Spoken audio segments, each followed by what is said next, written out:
Te doy la bienvenida al reto de 30 días de lectura y reflexión en Recupera tu Centro, el programa de recuperación para conductas adictivas. Hoy vamos a leer de las páginas 44 a 50. Vamos allá. Mi nombre es Lucas Burgueño y este mes estamos recorriendo juntos el libro Querer no es poder. Probablemente tengas otra edición.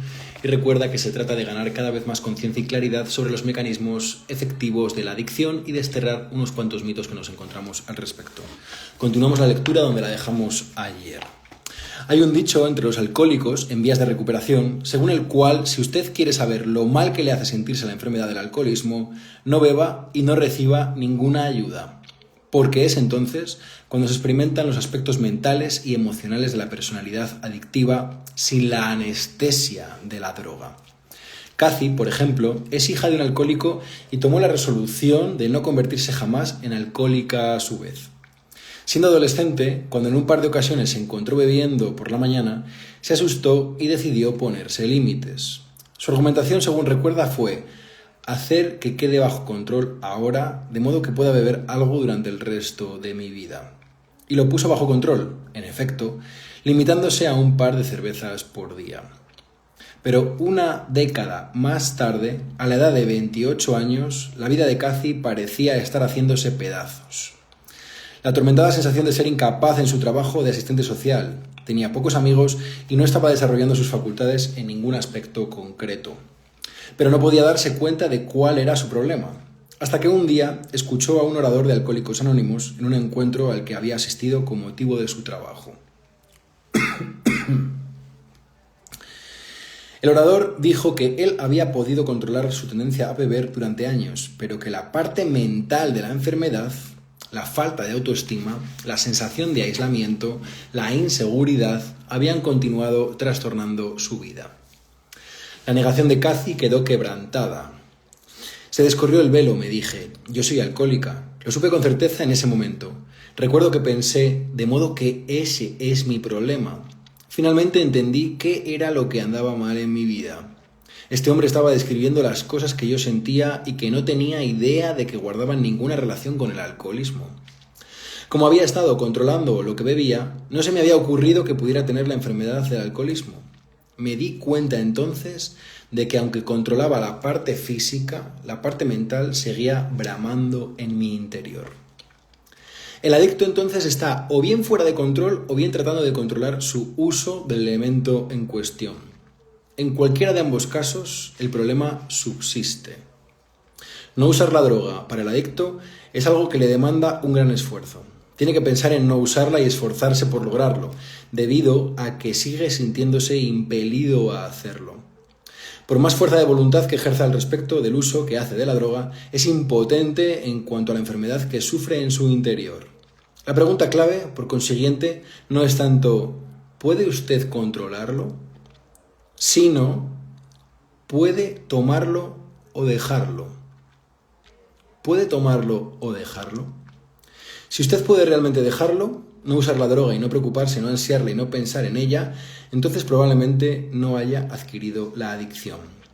Recordemos que estamos en el tercer punto cardinal de los síntomas de la adicción. En este caso estamos hablando de una falta de control. Ayer veíamos los dos anteriores, la obsesión, en el día 5... las consecuencias negativas, después hemos estado viendo y hemos concluido ahora la falta de control y vamos a por el cuarto signo de la adicción, la negación, que ya adelanto que va a ser el descontrol del consumo y que los problemas tengan relación con la sustancia. Se niega el descontrol del consumo y se niega que los problemas tengan relación con la conducta adictiva o la sustancia. Vamos con el mecanismo de la negación. A medida que los adictos empiezan a acumular problemas en el trabajo y en el hogar, virtualmente en todos lados, como consecuencia de su adicción y de su descuido de los problemas que se les crean, inevitablemente comienzan a negar dos cosas. 1. Que la droga o la actividad en cuestión constituyen un problema que no pueden controlar. Y 2. Que los efectos negativos en sus vidas tengan alguna conexión con el uso de la droga o la actividad adictiva. La negación asume muchas formas distintas y Terence Gorski, autor de Staying Sober, ha identificado algunas de las más comunes. formas de negación, recordemos. Primera, negar terminantemente. No, yo no tengo ningún problema. Segunda forma de negación, minimizar, no es tan grave. Tercera forma de negación, evitar el tema por entero, ignorarlo, negarse a abordarlo o desviar la atención de otros del tema. Cuarto mecanismo de negación, culpar a otros. Por supuesto que lo hago. ¿Quién no lo haría teniendo una esposa, un jefe, unos hijos, etcétera, como los míos? O aquí, en mi caso, he escuchado a algún cliente decir, ¿cómo no lo voy a hacer con los problemas que tengo? Quinto aspecto de la negación, racionalizar e intelectualizar. Lo mío no es tan grave como lo de Joe, o la cocaína no crea adicción, de todos modos. Estos son los tipos de negación. Abundan los ejemplos de lo poderosa que puede ser la negación. Cuando por causa de su alcoholismo Arthur fue internado en un hospital psiquiátrico, por ejemplo, aún era incapaz de aceptar que el alcohol hubiera tenido nada que ver con eso. En lo que a él concernía, el alcohol seguía siendo su mejor amigo.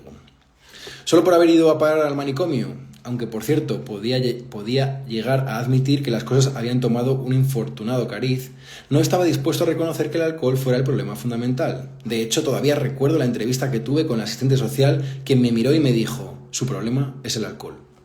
Y yo le contesté, espere un poco, querida, el alcohol no es mi problema. El alcohol es la tabla de salvación que me mantiene a flote en medio de todos estos problemas. Y así lo creía. Al igual que Arthur, los adictos normalmente culpan a otras personas y circunstancias por los problemas que los aquejan. A un jefe que les está haciendo la vida imposible, a un marido infiel, a una esposa regañona, a falta de dinero y así sucesivamente. La idea es que si tan solo estas otras personas y circunstancias cooperaran, todo se arreglaría en sus vidas. Como la negación es un proceso mental ficticio, negar la propia adicción o sus consecuencias significa, literalmente, estar fuera de contacto con la realidad. Estar fuera de contacto con la realidad. Lo repito porque esto es muy importante. Como la negación es un proceso mental ficticio, negar la propia adicción o sus consecuencias significa, literalmente, estar fuera de contacto con la realidad. Y aquí abro paréntesis.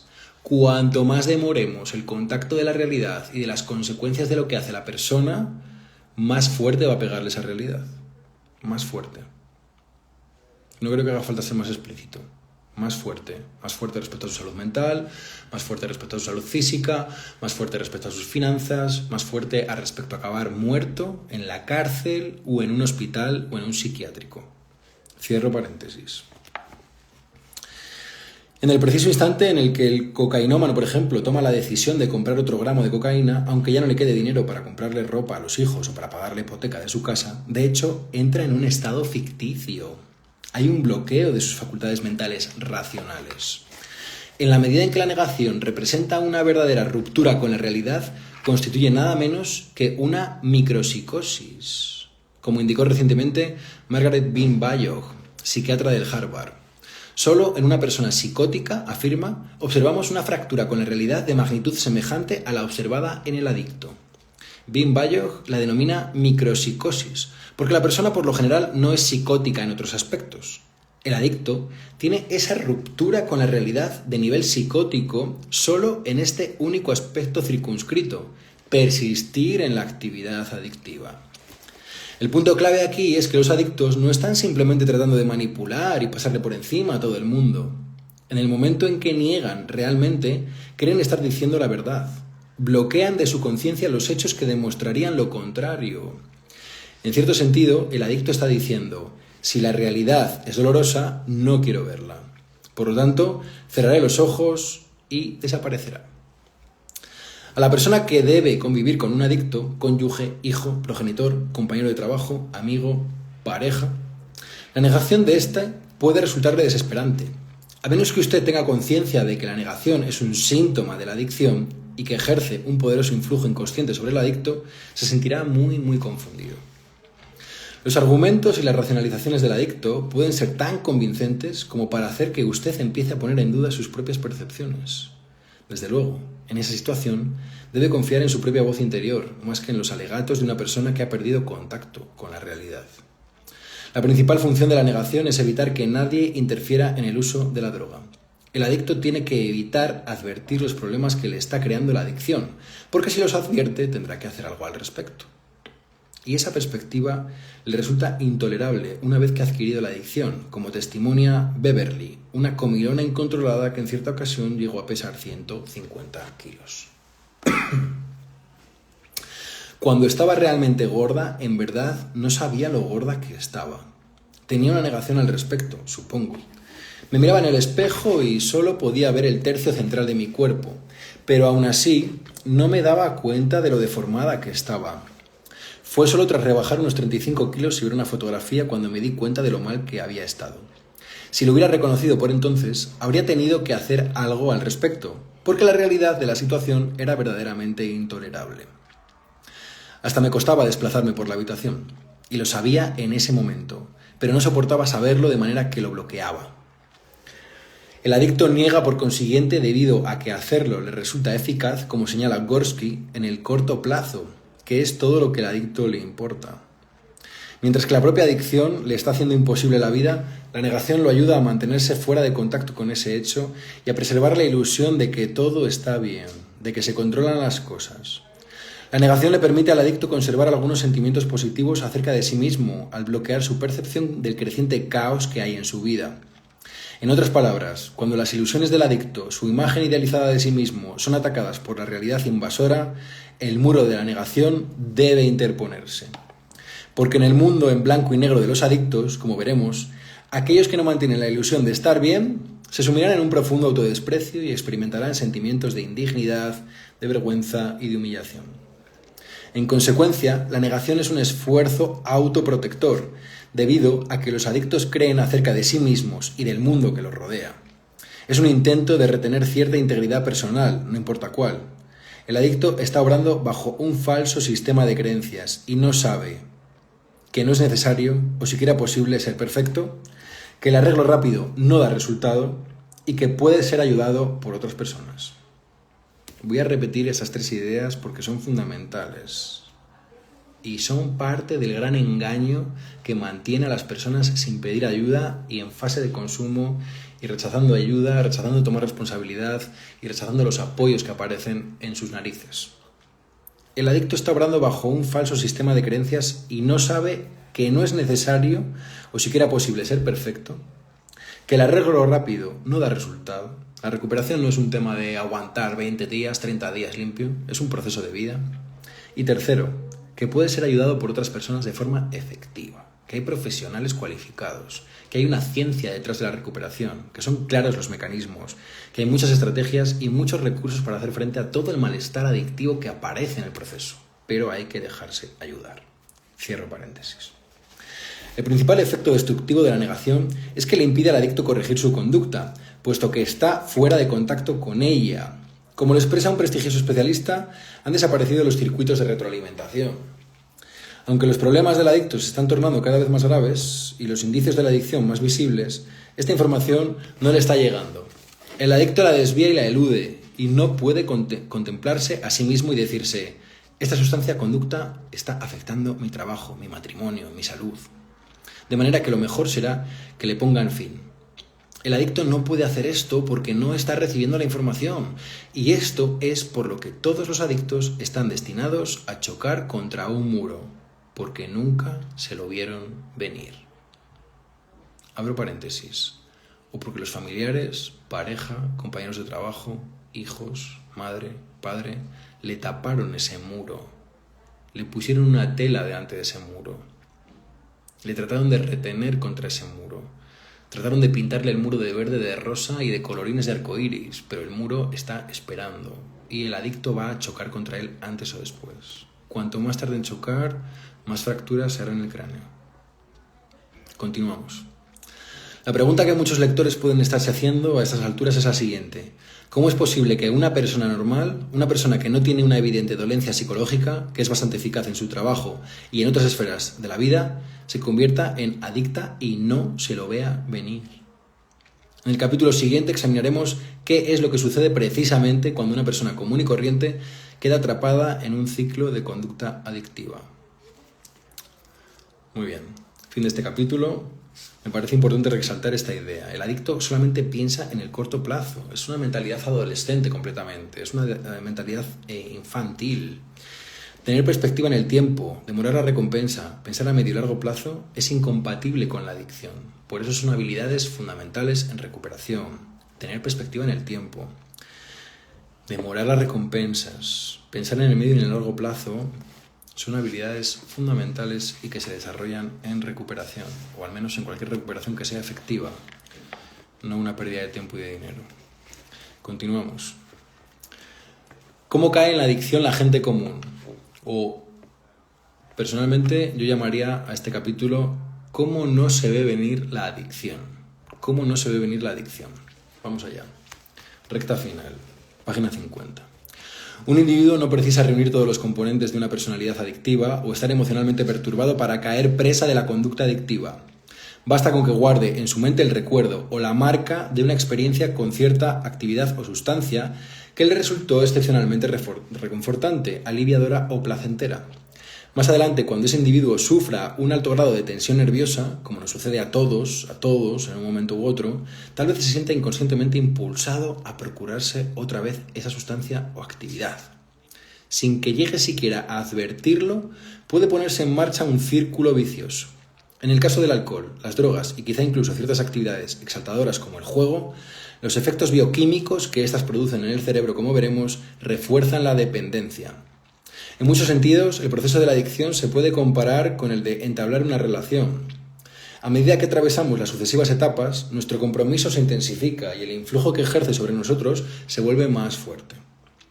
Puesto que esta relación es algo así como un matrimonio desdichado, hemos establecido sus etapas de acuerdo con este criterio. Vamos a enumerarlas y a describirlas ligeramente hoy, muy por encima, y el próximo día, mañana en el día 7, entraremos en detalle en ellas. La etapa 1, el enamoramiento. Nuestras primeras experiencias con una droga o actividad nos dejan una marca grabada, si nos produjeron un efecto agradable. Etapa 2, la luna de miel. Sometidos a tensiones, nos volcamos hacia esa recordada experiencia en busca de consuelo o alivio. Obtenemos solo sus efectos positivos y suponemos que estos serán duraderos. Etapa 3, la traición. Porque la adicción siempre traiciona, como los adictos, en fase activa, no en recuperación. La adicción siempre traiciona, como los adictos en fase activa.